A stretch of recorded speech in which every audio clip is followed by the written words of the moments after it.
Pinupuri ka namin, O Diyos, Ama, Anak, at Espiritu Santo.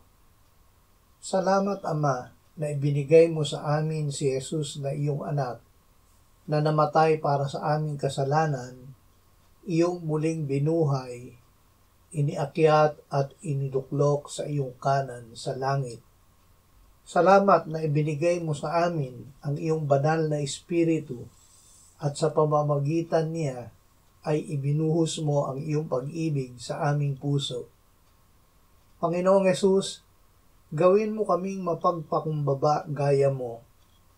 Kahit ikaw ay Diyos, ikaw ay nagpakumbaba, nagkatawang tao at sumunod sa Ama hanggang sa kamatayan sa krus.